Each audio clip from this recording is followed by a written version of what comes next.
کوئی دور بھی کوئی وقت بھی اولیاء کے وجود سے خالی نہیں ہوگا۔ ایک لفظ بعض لوگ بولتے ہیں جو اچھا نہیں ہے، کہتے ہیں جی اس دور میں کوئی نہیں اللہ کا ولی۔ یہ کیسے ہو سکتا ہے؟ یہ کیسے ممکن ہے؟ ہماری پہچانوں میں کمی ہے، توجہ میں کمی ہے، ورنہ ولیوں کا وجود اسلام کی صداقت کی دلیل ہے۔ یہ دلیل ہے، نبی پاک صلی اللہ علیہ وسلم کا یہ معجزہ ہے کہ قیامت تک حضور کی امت میں اللہ کے ولی ہوتے رہیں گے۔ اور پورا مضمون ہے یہ قرآن پاک کا، الا ان اولیاء اللہ لا خوف علیہم ولا هم یحزنون۔ پورا مضمون ہے، یا ایھا الذین آمنوا اتقوا اللہ وکونوا مع الصادقین واتبعوا سبیل من اناب الی۔ پورا مضمون، جگہ جگہ اللہ کے ولیوں کی علامتیں، واتبعوا سبیل من اناب الی، اس کے پیچھے چل جو میرے پیچھے چل رہا ہے۔ اللہ فرما رہا ہے جو میری طرف رجوع کر رہا ہے تو اس کے پیچھے چل۔ یا ایھا الذین آمنوا اتقوا اللہ، اے ایمان والو اللہ سے ڈر جاؤ، وکونوا مع الصادقین، اور سچوں کی سنگت اختیار کرو۔ درجنوں آیات، فاسألوا اہل الذکر، فرمایا ذکر والوں سے پوچھ لیا کرو، ان کنتم لا تعلمون، اگر تمہیں علم نہ ہو تو پوچھ لیا۔ ہر نماز میں صراط الذین انعمت علیہم، ہر نماز میں کہہ رہا صراط الذین انعمت علیہم، یا اللہ ان لوگوں کے رستوں پہ چلا جن پر تو نے انعام۔ اور وہ کون ہے؟ قرآن نے کہا انعم اللہ علیہم من النبیین والصدیقین والشہداء والصالحین۔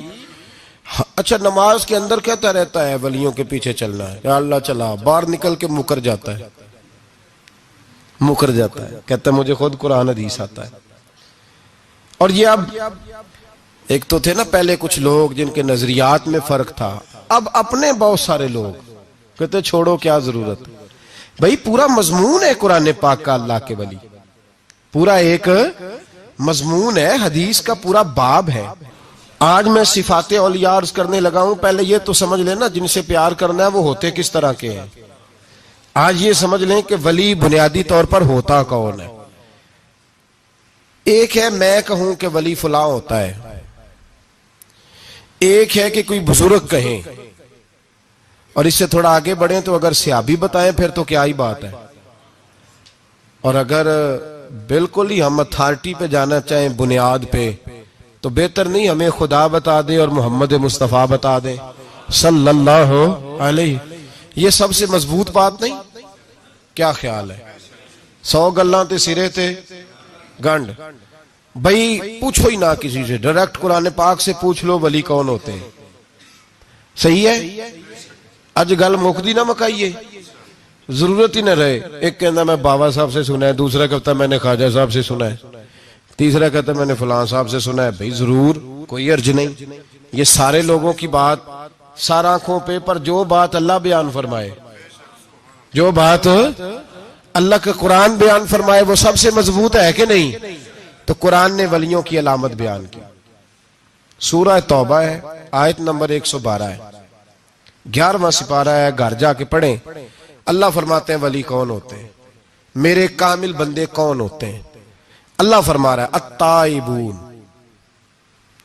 اللہ کے ولیوں کی پہلی علامت یہ ہے کہ وہ توبہ کرنے والے ہوتے ہیں۔ توبہ کا لغوی معنی رجوع کرنا، یعنی وہ اللہ کی طرف توجہ کرنے والے ہوتے ہیں۔ التائبون العابدون، وہ توبہ کرنے والے ہوتے ہیں اور عبادت کرنے والے ہوتے ہیں۔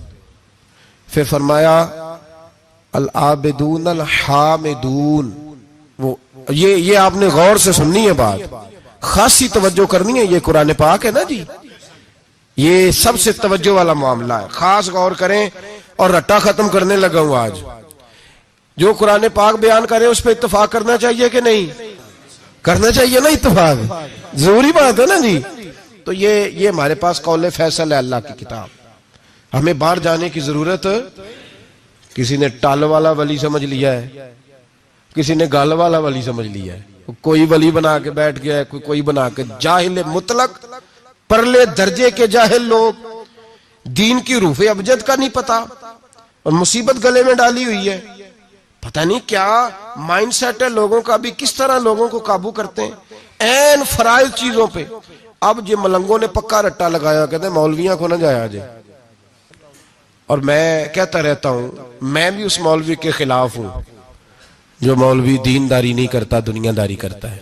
پر مولوی کا معنی مولا والا، کیا ترجمہ ہے؟ عجیب تو آدمی ہے، پکا رٹا۔ وہ ہمارے سندھ کے راجے مہاراجے سائیں، پنجاب کے وڈیرے اپنے گاؤں میں سکول نہیں بننے دیتے تھے، اس لیے کہ وہ کہتے تھے اگر ان کے بچے پڑھ گئے نا تو ہماری بھینسوں کو چارہ کون ڈالے گا۔ اسی طرح یہ جو پیر ہے نا آج کل کے، یہ علماء کے پاس نہیں جانے دیتے، کہتے ہیں انہوں نے پتہ لگ گیا تو سانوں مننا ہی کو نہیں ہے، لہذا ان کو دور دور رکھو تاکہ یہ کہیں ایسا نہ ہو کہ ہم سے پیچھے۔ ادھر تسی بابا تیانے لایا ہے کہانیاں سنا سنو کے، اب تو لوگ دین بھی قوالوں سے سیکھتے ہیں، قوالوں سے معاذ اللہ، اور ایسے ایسے کفر ہیں معاذ اللہ ثم معاذ اللہ۔ تو جو قرآن بیان کرے وہ ہمارے لیے سب سے بہتر نہیں؟ قرآن مجید نے کہا التائبون العابدون، توبہ کرنے والے، عبادت کرنے والے، حامدون، اللہ کی حمد کرنے والے، سائحون، روزے رکھنے والے۔ کون جی؟ ولیوں کی علامتیں، روزے رکھنے والے، راکعون ساجدون، رکوع کرنے والے اور سجدے کرنے والے، رکوع کرنے والے اور سجدے کرنے والے۔ بس توبہ کی، رکوع کیا، سجدہ کیا، نماز پڑھی، عبادت کی، یا اللہ کافی ہے؟ فرمایا نہیں، الآمرون بالمعروف، نیکی کا حکم دینے والے، والنہون عن المنکر، اور برائی سے روکنے والے، میدان میں رہنے والے، میدان میں، والحافظون لحدود اللہ، نیکی کا حکم دینے والے، برائی سے منع کرنے والے، اور اللہ کی حدوں کی حفاظت کرنے والے۔ اللہ کی حدوں کی یہ علامتیں بیان کر کے کہا وبشر المومنین، محبوب اپنے ان غلاموں کو میری رضا اور جنت کی خوشخبری سنا دے۔ محبوب یہ جو تیرے غلام ہیں نا جن میں یہ صفتیں پائی جاتی ہیں، ان کو میری رضا اور جنت کی، یہ توبہ کرنے والے، پھر فرمایا عبادت کرنے والے، اللہ کی حمد کرنے والے، رکوع کرنے والے، سجدے کرنے والے، نیکی کا بولیے اور برائی سے من، اور اللہ کی حدوں کی، محبوب انہیں خوشخبری دو جنت کی۔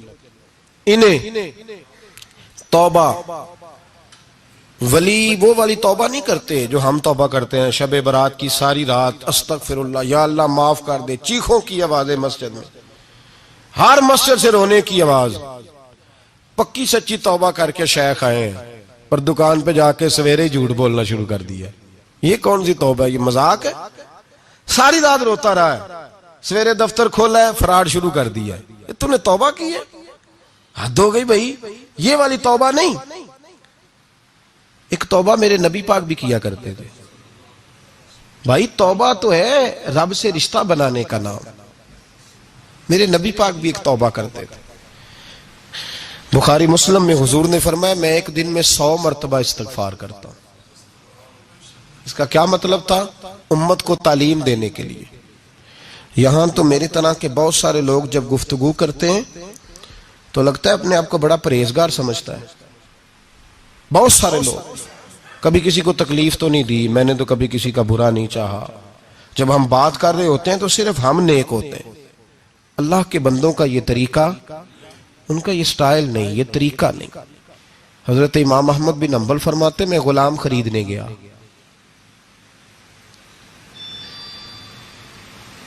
اس نے میرے ساتھ شرط رکھی کہ حضور آپ مجھے خرید کے لے جانے ہیں، میری شرط یہ ہے کہ میں دن کو آپ کی ڈیوٹی کروں گا، رات کو نہیں کروں گا۔ فرماتے میں لے آیا، گھر لا کے میں نے پوچھا تیرا نام کیا ہے؟ کہنے لگا حضور غلاموں کا نام نہیں ہوتا۔ کھائے گا کیا؟ حضور غلاموں کی چاہت نہیں ہوتی، جس نام سے پکارو گے آ جاؤں گا، جو دو گے کھا لوں گا۔ کہا کس کمرے میں رہو گے؟ کہا حضور غلاموں کے نخرے نہیں ہوتے۔ کہتے میں نے کہا پھر بھی یہ کمرے ہیں پسند کر لو۔ ایک ٹوٹا پھوٹا سا کمرہ اس نے پسند کر لیا۔ امام احمد بن حنبل فرماتے ہیں میں اسے کام بتاتا پر اتنی محنت سے کرتا کہ کمال کر دیتا، میرے اشارے سمجھتا۔ ایک دن میں تہجد کے وقت اٹھا، اس کے کمرے میں گیا تو وہ توبہ توبہ پکار رہا تھا۔ سنو ولیوں کی توبہ، فرماتے اس کے کمرے سے چیخنے کی، یا اللہ معاف کر دے، یا اللہ معاف کر دے، اللہ معافی دے دے، تڑپ رہا ہے، رو رہا ہے۔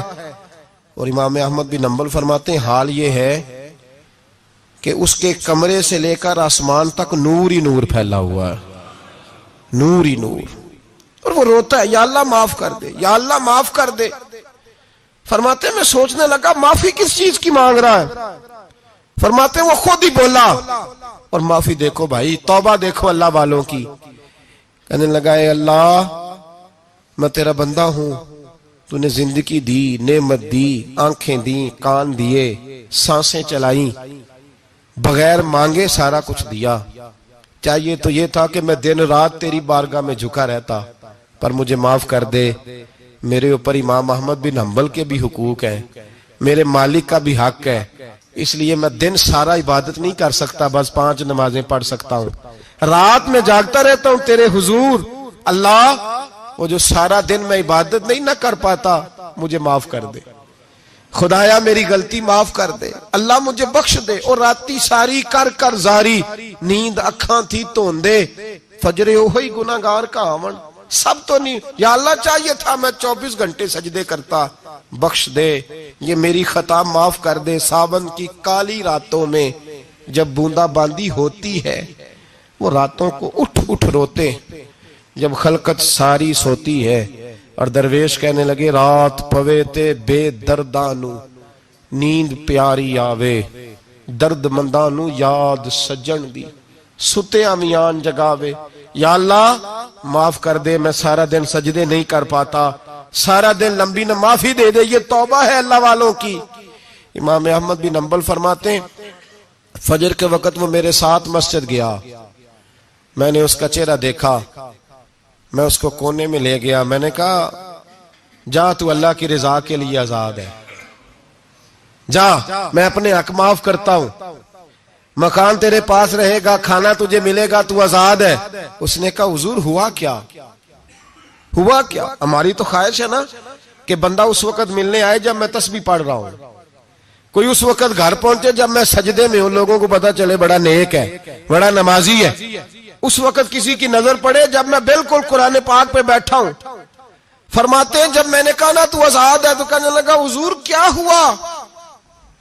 فرمانے لگے رات میں نے تیری توبہ دیکھ لی ہے، توبہ دیکھ لی۔ امام صاحب فرماتے ہیں وہ پھر تڑپ کے رویا، سجدے میں سر رکھا، تو نے یہ کیا عجب کیا، مجھ کو بھی فاش کر دیا، میں ہی تو ایک راز تھا سینہ کائنات میں، میں سراپا مخزن راز تھا، میں رہا تھا مدت و راز میں، یہ تیرا شوق دید کشاں کشاں مجھے بھی کھینچ لایا مجاز میں۔ اے اللہ پردہ ہی کھول دیا ہے تو نے، یہ عبادتیں، یہ توبہ، یہ ریاضتیں، یہ تیرا میرا راز تھا، اللہ تو نے پردے ہی کھول دیے، مہربانی کر مجھے پردہ پوشی عطا فرما، اللہ معاف کر دے، مجھے پردہ پوشی عطا کر۔ حضرت امام احمد بن حنبل فرماتے ہیں سجدے میں اس نے بلند آواز سے اللہ اکبر کہا، پھر وہ گرا، اس کی روح پرواز کر گئی، پرواز کر گئی، چلا گیا، رخصت ہو گیا۔ یہ عاشق کا جنازہ ہے، ذرا دھوم سے نکلے، محبوب کی گلیوں سے ذرا گھوم کے نکلے۔ او بھائی اس بات پہ بھی توبہ ہے کہ یا اللہ میں سارا دن نفل نہیں پیے، یہ اللہ کے ولیوں کی توبہ ہے، سارا کچھ کر کر آ کے نا، سارا کچھ کر کر آ کے پھر بھی معافی، ڈیوٹیاں کر کے ساری پھر بھی معافی، یا اللہ معاف کر دے، سارا دن عبادت کر کے پھر بھی کہتے اللہ بخش دے۔ وہ نیکوکار ہونے کے باوجود توبہ کرتے ہیں، یہاں گناہگار ڈٹے ہوئے، ڈٹ گئے۔ توبہ بندے کو اللہ کے قریب کر دیتی ہے۔ ہم لوگ کہتے ہیں گناہ ہوں گے تو توبہ کریں گے نا، اور ہمارے زمانے میں تو گناہگار ہیں ہی نہیں، سارے نیکوکار ہیں، اللہ ماشاءاللہ۔ گناہگار ہوں گے تو توبہ کریں گے۔ کئی دفعہ نا ہمارا بھائی ناراض ہو جاتا ہے، دوست ناراض ہو جاتا ہے، تو وہ جب ناراض ہوتا ہے نا بہت زیادہ بولتا نہیں تو ہم پھر قریب جاتے ہیں, اس کو پوچھتے ہیں کیا بات ہے, کیوں ناراض ہے, ادھر دیکھیں میری طرف, کیوں ناراض ہے, کیا ہوا؟ وہ کہتا ہے نہیں نہیں بس چھوڑو, ہمیں نہیں پتا ہوتا, تفصیل پوچھنی پڑتی ہے, بات کرنی پڑتی ہے. پھر وہ بتاتا ہے کہ وہ جو تو نے ایک جملہ کہا تھا نا وہ تجھے نہیں کہنا چاہیے تھا. پھر ہمیں خیال آتا ہے ہاں مجھ سے غلطی ہو گئی. پھر ہم کیا کرتے ہیں, معافی مانگتے ہیں, راضی کرتے ہیں. ہوتا ہے ایسے کہ نہیں ہوتا ہے نا جناب؟ تو بندے سے تو بعض اوقات ایسا معاملہ ہو جاتا ہے تجھے پتا نہیں, تو کیا اللہ کی ایسی نافرمانی نہیں ہوتا تھی جس کا تجھے پتا ہی نہ ہو؟ اللہ کے بندے روز رات کو معافی مانگ کے سوتے تھے, روز. پتہ نہیں کوئی انجانے میں جملہ نہ نکل گیا ہو. ہر وقت ڈرے رہتے تھے, سہمر بندوں سے نہیں, کس سے؟ زور سے بولیے. ڈرے رہتے تھے یا اللہ معاف کر دے. ان کی طبیعتوں پہ خشیت طاری رہتی. ہم دلیر لوگ ہیں, توجہ نہیں کرتے عزیز بھائی. اور ہم اس وقت توجہ کرتے ہیں جب مہلت ختم ہو جاتی ہے, جب سزا کا وقت شروع ہو جاتا ہے. میری بات یاد رکھنا, ایک وقت تک اللہ مہلت دیتا ہے بندے کو, گناہ کرتا ہے اللہ مہلت, پھر سزا شروع ہوتی ہے, پھر بندہ اس کی پکڑ میں آتا ہے. پھر جب پیر پھسلتا ہے تو کسی جگہ اس کا ہاتھ دوبارہ نہیں پڑتا, وہ پھر پھسلتا ہی جاتا ہے. یاد رکھنا, ہم مہلت کے وقت توبہ نہیں کرتے, اور جب پھسل جاتے پھر ہم کہتے ہیں اوہو یہ کیا ہوا. دیکھو حضرت حبیب اجمی رحمت اللہ علیہ سود کا کاروبار کرتے تھے. اب تو لوگوں نے نام بدل دیا ہے نا, سود کا نام لوگوں نے پرافٹ رکھا ہے, اور بڑے بڑے حسین لوگ ہیں اور نئے نئے ہمارے ترجمے, اور میں وہ پیسے غریبوں کو دے دیتا ہوں. کبھی گندے پانی سے وضو ہوا ہے تو گندے رقم سے غریبوں کا بھلا کرے گا تجھے ثواب ملے گا؟ تو مذاق کر رہا ہے تو دین کے ساتھ. کبھی گندے پانی سے بھی وضو ہوا ہے, میں غریبوں کو دے, کیا مطلب ہے اس بات کا؟ نبی پاک سے زیادہ تجھے غریبوں سے پیار ہے معاذ اللہ. حضور نے نہیں کہا سود لے لو اور غریبوں کو دے دینا, حضور رحمت للعالمین ہے نا, تو چاہیے تھا کچھ ایک ہمیں دے کے جاتے. حبیب اجمی کہتے ہیں میں سود کا کاروبار کرتا تھا. حضرت حسن بصری کبھی کبھی مجھے ملتے تھے اور مجھے فرمایا کرتے تھے مہلت سے فائدہ اٹھاؤ, کہیں ایسا نہ ہو تیری سزا شروع ہو جائے.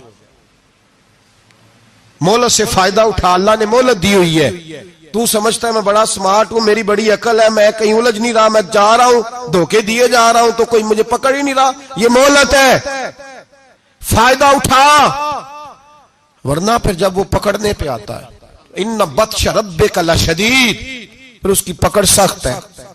توبہ کر لے, مہلت کے وقت توبہ کر. کہتے میری دل پہ بات اثر نہیں کرتی تھی, میں جی کرتا ارادہ کرتا پر چپ کر جاتا.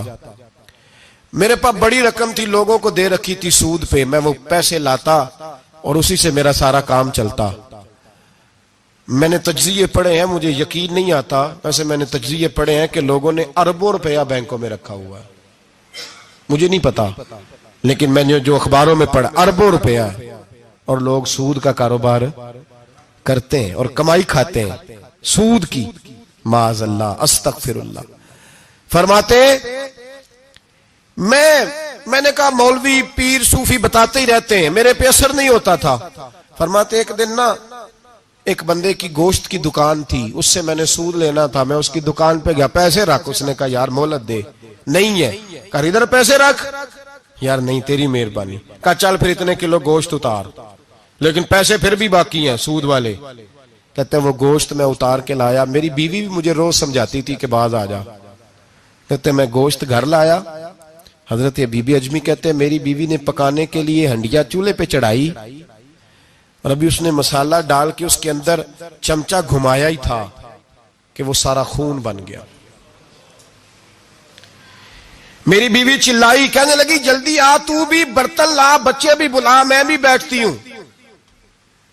یہ خون بن گیا جو تو غریبوں کا نچوڑ کے لایا تھا, آج خون پیئیں گے سارے, آ جا. کہتے ہیں میرے ذہن میں بات گونجی حضرت حسن بصری کی کہ وقت پہ توبہ کر لے, کہیں تیری سزا نہ شروع ہو جائے. مہلت کے وقت توبہ کر, کہیں سزا نہ شروع ہو جائے, آج بچ جا. فرماتے آواز گونجی, میں سمجھ گیا کہیں سزا تو نہیں شروع ہو گئی. میں تڑپا, بچے گود میں بٹھا کے میں کھول کے رویا. میں نے اپنی بیوی سے کہا آج کے بعد نہیں کرتا. کہنے لگی جا پھر. توبہ پہ قائم وہی رہتا ہے جو کسی ولی کے لڑ لگ جاتا ہے. تو ادھر توبہ ادھر ٹوٹ جاتی ہے. جا کسی کے ہاتھ میں ہاتھ دے تاکہ تو توبہ پہ قائم رہے, تاکہ وہ تیری بیٹری چارج کرے, تیرے ایمان کو حرارت دیتا رہے. کہتے میں نکلا گھر سے حضرت حسن بصری کے پاس توبہ کرنے. ابھی میں رستے میں تھا تو چھوٹے چھوٹے بچے کھیل رہے تھے. فرماتے ہیں بچے کھیل رہے تھے, ایک بچہ پکارا, کہنے لگا پیچھے ہٹ جاؤ, پیچھے ہٹو, بہت بڑا سود خور ہے یہ, ایسا نہ ہو اس کا سایہ ہم پہ پڑے تو ہم بھی نحوست والے ہو جائیں, پیچھے ہٹ جاؤ. کہتے ہیں ایک اور چوٹ لگی. میں نے کہا یا اللہ تیری ننھی مخلوق بھی مجھ سے نفرت کرتی ہے, یہ بھی. فرماتے ہیں حضرت حسن بصری کے پاس گیا تو قدموں پہ سر رکھ کے میں بڑا رویا. میں نے کہا میرے لیے دعا کر, عرش کا مالک مجھ سے راضی ہو جائے. سنا ہے جب آپ دعا کرتے ہیں تو بڑی جلدی سنتا ہے. پتہ سارا ہے سردار نو کیتیاں دا پردہ چپایا ہی پلا اسی. دعا کر وہ مجھ سے راضی ہو جائے. اب تو میرے بچوں کی ہنڈیا میں خون آنے لگا ہے, مہربانی کر. کہتے ہیں حضرت حسن بصری نے کہا تجھے مبارک ہو, میں دیکھ رہا ہوں تیری توبہ سچی ہے تو اللہ بھی تجھ سے راضی ہو جائے گا.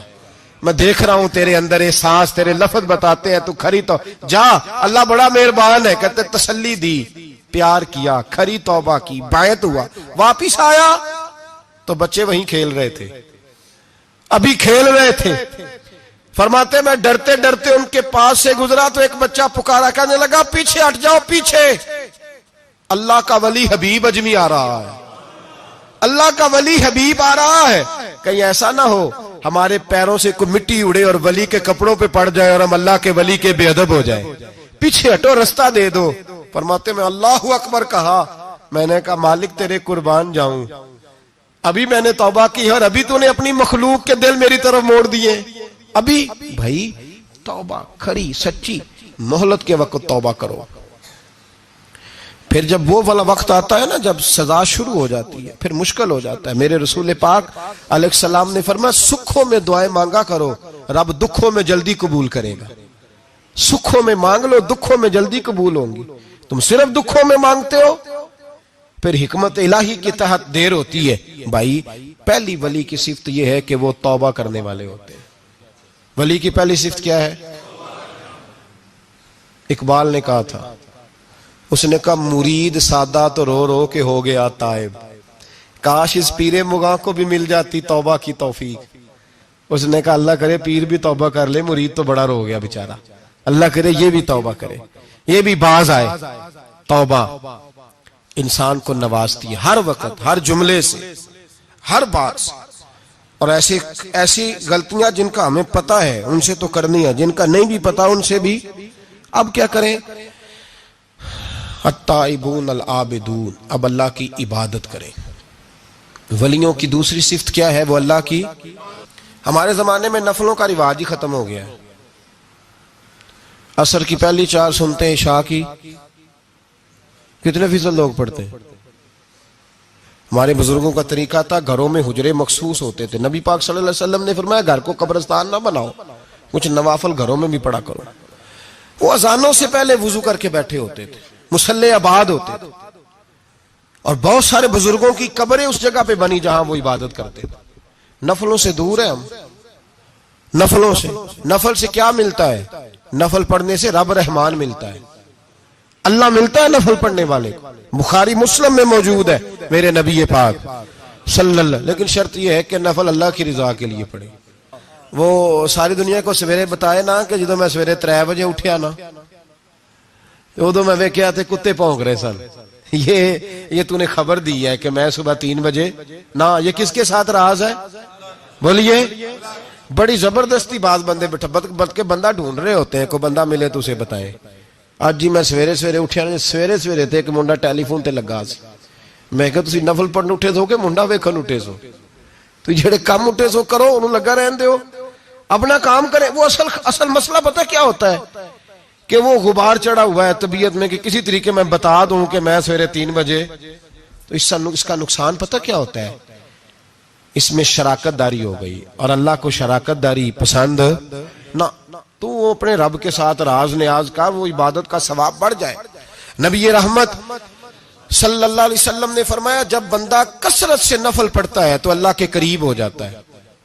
کتنا قریب ہوتا ہے کہ اللہ فرماتا ہے میں اس کے ہاتھ بن جاتا ہوں, پھر میں اس کے پیر بن جاتا ہوں, پھر میں اس کی آنکھیں بن جاتا ہوں, پھر میں اس کے کان بن جاتا ہوں, پھر میں پھر اس شخص کا وجود بن جاتا ہوں. کیا مطلب؟ یہ بخاری مسلم ہے. آنکھیں بندے کی ہوتی ہے, طاقت اللہ کی ہوتی ہے. ہاتھ بندے کے ہوتے ہیں, طاقت اللہ کی ہوتی ہے. پیر بندے کے ہوتے ہیں, طاقت اللہ کی. تو پھر اگر کوئی ولی دور سے سن لے تو طاقت کس نے دی ہے؟ تو اگر کوئی ولی دور سے دیکھ لے تو طاقت کس نے دی ہے؟ اللہ نے. اگر کوئی ولی ہاتھ بڑھا کے کسی کی پریشانی دور کر دے تو طاقت کس نے دی؟ یہ پیچھے طاقت کس کی ہے؟ اللہ کی. تو یہ بخاری مسلم ہے. اللہ کی عبادت کریں, عبادت سے برکت آتی ہے. حضرت ابو ادریس خولانی رحمت اللہ علیہ حضرت معاذ بن جبل کے شاگرد تھے, تابی تھے, تابی بزرگ تھے. فرماتے ہیں کہ میں جب سے حضرت معاذ بن جبل کی صحبت میں بیٹھا نا تو برے کاروباروں سے میری طبیعت تو چاٹ ہو گئی. کئی کاروبار میں دیکھتا تو جھوٹ بولنا پڑتا, اس میں بڑا کچھ کرنا پڑتا, تو مجھے ڈر آتا. آپ فرماتے میں نے نا بڑی کوشش کی پر میری مرضی کا کام مجھے, صوفی کاہل نہیں ہوتے, سست نہیں ہوتے, جھوٹ نہیں بولتے. فرماتے میرے اندر طاقت تھی کہ میں حلال کما کے بچوں کو کھلاؤں پر میری مرضی کا کام نہیں ملتا تھا. حد ہو گئی. اور جب انسان نیکی کی طرف آتا ہے تو کچھ نہ کچھ آزمائشیں ضرور آتی ہیں, یہ پکی بات ہے, پکی بات. جب وہ غلط ملت کر رہا ہوتا ہے تو اس کو لگتا ہے سارا کچھ صحیح ہے, جب سیدھا ہوتا ہے تو بہت ساری پریشانیاں بھی ضرور آتی ہیں. یہ مزاج ہے دین کا. آپ فرماتے میں پریشان رہنے لگا, حالات خراب ہونے لگے, آزمائش سخت ہونے لگی, کاروبار بند ہو گیا, کام ہی کوئی نہیں ملتا تھا. میری بیوی ناراض رہنے لگی. ہلکا ہلکا تو اس نے مجھے کہنا شروع کیا, پھر جلال میں آ گئی. اور ایک دن مجھے کہنے لگی اگر آج نانا کچھ لے کے آئے تو بچے لے کے میکے چلی جاؤں گی. آپ فرماتے میں بڑا پریشان ہوا, نکل گیا فجر پڑھ کے کام کی تلاش میں. میں نے ظہر تک تلاش کیا لیکن مجھے کام نہ ملا. آپ فرماتے نہر فرات کے کنارے تپتی ہوئی ریت پہ میں بیٹھا تھا تو میرے دل میں خیال آیا بندوں کی مزدوری نہیں ملتی تو آج اللہ کی نہ کر لیں, آج اللہ کی مزدوری نہ کریں. آپ فرماتے ہیں میں نے گرم ریت سے تیمم کیا, وضو کیا وہیں فرات, اور گرم ریت پہ کپڑا بچھایا تو نفل پڑھنے شروع کر دی. زور سے اثر تک نفل پڑھے, زور سے. چلے میں ایک دعا کرتا ہوں, آپ آمین کہنا. اللہ کرے کہ ہم مغرب کے بعد والے نفل ہی پڑھنے شروع کر دیں. نبی کریم سید عالم صلی اللہ تعالی علیہ وآلہ وسلم کے غلاموں کا حال دیکھے, عبادت کا حال دیکھے. فرماتے میں نے کہا اللہ کی مزدوری کرے, زور سے اثر تک نفل پڑے گرم ریت پہ. اور جب اثر ہوئی نا تو میں نے اپنے رومال میں نا تھوڑی سی ریت باندھ لی. گھر کی دیواریں چھوٹی چھوٹی تھی. میں نے کہا بیوی نے دیکھا نا خالی ہاتھ آیا ہے تو اندر سے شور کرے گی, ہم سائے بھی سنیں گے. تو چلو جب دیکھے گی نا رومال میں کچھ ہے, حوصلہ کرے گی, جب اندر جاؤں گا تو سمجھا لوں گا. آپ مسکرا رہے ہیں نا ہلکا ہلکا, اس کا مطلب ہے ان باتوں میں کافی صداقت ہے. پرانے بزرگ کر گئے تو اس کا مطلب یہ ہے کہ ان میں بہرحال کافی حد تک صداقت ہے. یہ شور ہوتے رہتے. کہتے میں نے وہ کہا کہ چلو دور سے دیکھے گی تو گھر جا کے سمجھا لوں گا. آپ فرماتے پہلے میری بیوی دروازے پہ بیٹھی رہتی تھی, بچے بیٹھے رہتے تھے, منتظر ہوتے تھے کہ کچھ لے کے آئے, گھر میں فاقہ ہوتا. آج میں گیا تو شور ہی کوئی نہیں, کوئی شے نظر نہ آئی. وہ ریت سے بھرا ہوا میرا پلو میں نے دروازے کے ساتھ رکھا, اندر چلا گیا. بیوی کو آواز دی کہاں ہو؟ کہنے لگی منہ ہاتھ دھو لو, میں روٹی لے کے آئی. ہاتھ دھو گئی, روٹی کدھر سے آئی؟ اس گھر میں تو فاقے تھے, کھانا کدھر سے آیا؟ کہتے روٹی لائی, سلاد بھی لائی, دودھ بھی لائی, اس زمانے میں جو نعمتیں تھی پھل بھی لائی, سارا آ گیا. میں نے گھور کے دیکھا, میں نے کہا کدھر سے آیا یہ سارا کچھ؟ کہاں ہے بچے؟ کہنے لگی روٹی کھا کے باہر نکل گئے ہیں. میرے دل میں خیال آیا میری بیوی کا کردار تو چاند سے زیادہ اجلا ہے, تو یہ سارا کچھ کیسے آیا؟ میں نے کہا یہ کہاں سے آیا سارا کچھ؟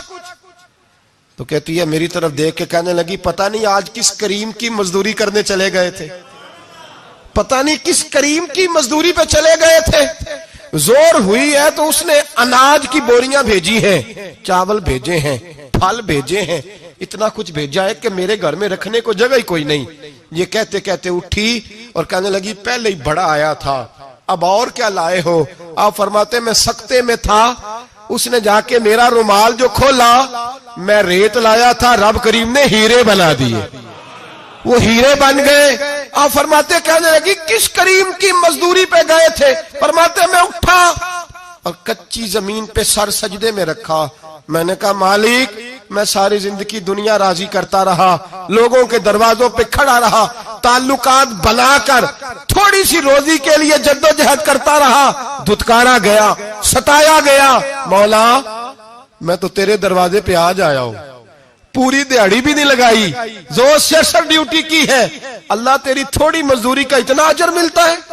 خدایا تو اتنا نوازتا ہے؟ فرمایا اللہ میں محنت بھی کروں گا، کام بھی کروں گا، لیکن دنیا کی مزدوری تھوڑی کروں گا، مالک تیری عبادت زیادہ کروں گا۔ بھائی یاد رکھو، ہم ساری زندگی لوگ قبروں میں چلے گئے، مسجد نہیں آئے، قبروں میں الہاکم التکاثر حتی زرتم المقابر، قبر میں جانے کا ٹائم آیا، لوگوں کی نمازیں پڑھ دی گئیں، پر لوگوں نے نمازیں شروع نہیں کی، نمازیں پڑھ دی گئی۔ کہیں لے جاؤ، شادی کا موقع ہے تو وہ کراچی جانے کو تیار ہے، لیکن چند فرلانگ پہ مسجد ہے، مسجد جانے کو تیار ہے۔ اللہ کے ولی کی علامت ہے وہ عبادت گزار ہوتا ہے، اور جو نہ نماز پڑھے نہ نماز پڑھائے وہ زندیق تو ہو سکتا ہے، پیر ہو سکتا، میں ذمہ داری سے کہہ رہا ہوں، زندیق تو ہو سکتا ہے پر پیر ہو سکتا بالکل بے دین ہے، بلکہ بد دین ہے، پیر ہو سکتا۔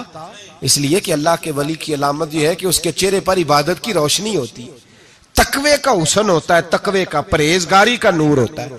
اللہ کے بندے توبہ کرنے والے، عبادت کرنے والے، روزے رکھنے والے، رکوع کرنے والے، سجود کرنے والے، یہ ان کا ذاتی فعل ہے۔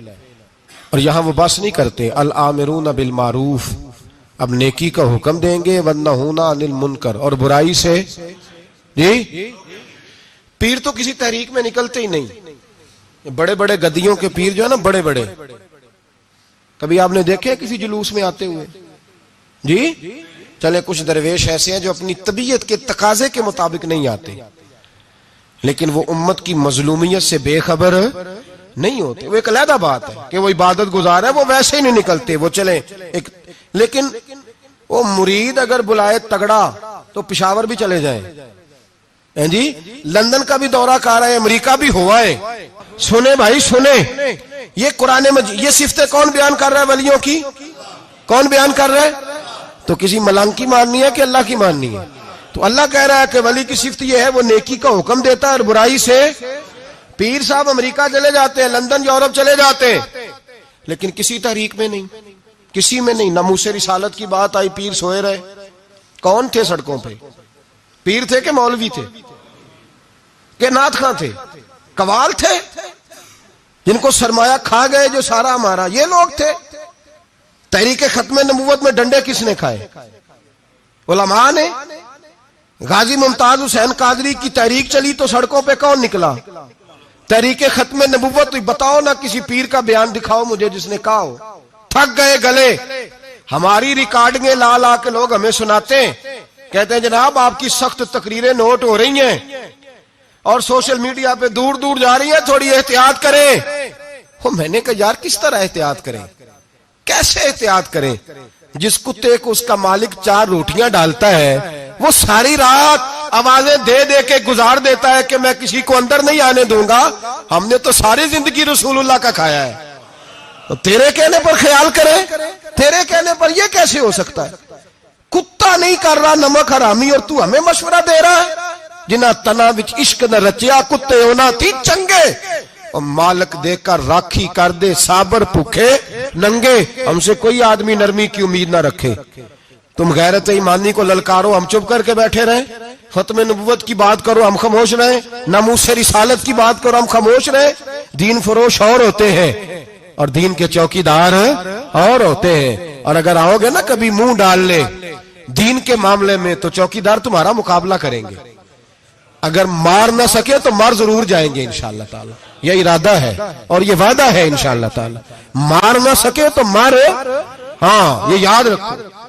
کوئی آدمی ہم سے کمزوری کی امید نہ کرے. جسے زندگی ہو پیاری وہ یہیں سے لوٹ جائے. میرے قافلے میں شامل کوئی کم ظرف نہیں ہے. حضرت بایزید بسطامی رحمت اللہ. ایک بچہ تپلا سرنگی بجا رہا تھا. حضرت گزرے, اس کے ہاتھ میں بانسریہ بھی تھی. فرمانے لگے بند کر, بند کر, میں نہیں بجانے دوں گا. میری موجودگی میں تو بجا ہی نہیں سکتا. میں نائب ہوں اپنے نبی پاک کا, اور حضور صلی اللہ علیہ وسلم کے سامنے کوئی برائی کر نہیں سکتا تھا. نبی کا منصب ہوتا ہے وہ منع کرتے ہیں. اگر نبی منع نہ کرے تو وہ چیز جائز ہو جاتی ہے, حدیث تقریری بن جاتی ہے, اصول میں آ جاتی ہے. فرمایا حضرت بند کر. اس نوجوان نے وہ باجا اٹھایا اور حضرت بایزید کے سر پہ دے مارا. آپ کا سر بھی پھٹ گیا, باجا بھی ٹوٹ گیا. حضرت بایزید علیہ رحمہ گھر گئے. گھر جا کے 2 گھنٹے کے بعد حلوہ پکایا, خادم کو بلایا, فرمایا اس کے گھر جا, یہ تھوڑے سے پیسے دے, اس کا باجا ٹوٹ گیا, اس کا نقصان ہو گیا, اسے نقصان کے پیسے دے اور حلوہ دے, اس کا دل راضی ہو جائے. اور ساتھ اسے یہ کہہ دینا کہ حضرت بایزید بسطامی کہہ رہے تھے حلوہ بھی کھا لے, پیسے بھی رکھ لے, پر دوبارہ باجا خرید کے بجانا نا. اگر دوبارہ بجایا تو میں پھر منع کروں گا. میں تجھے روکوں گا, میں ہوکا دیتا رہوں گا, میں اعلان کرتا رہوں گا, میں دین کے معاملے میں بات کروں گا, میں روکوں گا, میں باز. ایک درویش تھے حضرت امام اعظم کے شاگرد, بادشاہ تپلا سرنگی بجا رہا تھا. بادشاہ تو پہنچ گئے. بادشاہ کے اٹھا کے نا وہ تپلا سرنگی تو زور سے مارا, زمین پہ ٹوٹ گیا سارا کچھ. بادشاہ نے شیر رکھا ہوا تھا. شام کا وقت تک کہنے لگا اس مولوی کو پکڑو, پنجرے میں ڈالو تاکہ شیر کھا جائے. اٹھایا, بابا جی کو پنجرے میں ڈال دیا. ساری رات تپلا سرنگی بجتا رہا. سویرے فجر کا وقت ہوا تو اٹھے گویے جانے لگے. تو بادشاہ کہنے لگا پتہ کرو بابے کے جوتے شوتے کپڑے کپڑے جو بچے باہر نکال لو. لوگ کہتے ہیں ہم گئے, جب پہنچے نا شیر کے جنگلے میں تو بابا جی فجر کی نماز پڑھ رہے تھے اور شیر ان کے پیر چاٹ رہا تھا. فرماتے ہیں پیر چاٹ رہا تھا تو باہر نکلے تو بادشاہ بھی پریشان, سارے لوگ پریشان. یہ کیا ہوا؟ کہنے لگے بابا تجھے شیر نے کاٹا نہیں, کھایا نہیں, اور تو اتنے اطمینان سے نماز پڑھ رہا, تجھے خیال نہیں آیا؟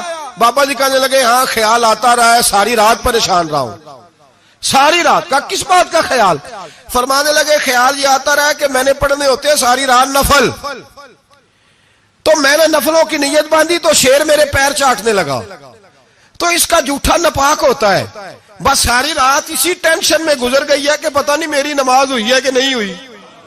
یہی سوچتا رہا ہوں ساری رات کہ پتہ نہیں نماز ہوئی کہ نہیں ہوئی. بادشاہ کانپنے لگا, کہنے لگا بابا تو ڈرا نہیں, شیر نے کاٹا نہیں؟ تو آپ فرمانے لگے تو جب کسی کو سفیر بھیجتا ہے تو تیرے سفیر کو کوئی قتل کرتا ہے, کوئی بادشاہ پکڑ کے مارتا ہے؟ کہا نہیں. فرمایا کیوں؟ کہنے لگا اسے پتا ہے بادشاہ کا نمائندہ ہے. آپ فرمانے لگے بادشاہوں کے نمائندے تگڑے ہوتے ہیں, میں تو رب کریم کا دوست ہوں. تو جس رب کریم کے دین کے لیے میں نکلا ہوا مجھے لوارل چھوڑ دے گا, میری پرواہ نہیں کرے گا؟ میں خبردار, آج کے بعد اگر تو نے غیر شرعی حرکت کی تو پھر تجھے ٹوکوں گا, پھر تجھے روکوں گا, پھر تجھے منع کروں. اللہ کے ولی میدان عمل میں رہتے ہیں, وہ ناجائز چیز سے روکتے ہیں. یہ پتہ ہے زیادہ مجمع کیوں لگتے ہیں, زیادہ درباروں پہ رش کب پڑتا ہے؟ اس وقت پڑتا ہے جب جو آتا ہے نا اس کو جی کہا جاتا ہے, لنگر, بس تیرا کام ہو جائے گا, تیری شفا ہو گئی, تیرا بیٹا ہو گیا, تو رش ہو جاتا ہے. جو آنے والے کو کہے نا پہلے نمازیں پر 5, داڑھی رکھ, دین سیکھ, اللہ اللہ کر, وہاں رش نہیں ہوتا. کہتے پیر صاحب کی تو کرامت ہی کوئی نہیں, تو مولوی ہیں, تو سیدھی سیدھی نمازیں پڑھا رہے ہیں. رسول پاک سید عالم صلی اللہ علیہ وسلم کے دین کا نمائندہ ہوتا ہے, اللہ کا ولی, وہ ساری زندگی اللہ کی حدود کے قیام کے لیے جدوجہد کرتا ہے. امام احمد بن حنبل نے جیل کاٹی ہے, امام احمد بن حنبل نے جیل کاٹی. آپ فرماتے ہیں بادشاہ وقت نے اس کو میں نے غلطی پہ روکا تو مجھے قید کر لیا, اور قید کیا جب اس نے تو جیل کاٹی, اتنی جیل کاٹی, اتنی جیل کاٹی, اتنے کوڑے مارے کہ امام احمد بن حنبل کا سارا وجود خون سے بھر گیا، کپڑے سارے خون سے آلودہ ہو گئے۔ ایک شخص امام صاحب سے کہنے لگا جب آپ واپس آئے نا رہا ہو کے، کہنے لگا حضور اتنی مار کھائی آپ نے، اتنی نہ بادشاہ کو روکتے تو کیا ہوتا؟ وہ شخص کہتا ہے میں نے امام صاحب کے وہ کپڑے، وہ کرتا خون سے بھرا ہوا پڑا ہوا تھا، امام صاحب کہنے لگے چل تو چھوڑ، مجھے کیا ملا نہیں ملا، یہ میرا ذرا کرتا تو اٹھا کے رکھ، کرتا تو اٹھا کے سینے سے لگا کندھے پہ رکھ۔ کہتا ہے امام صاحب کا خون سے بھرا ہوا کرتا میں نے جو کندھے پہ رکھا تو مجھے رسول پاک کا دیدار نصیب ہو گیا۔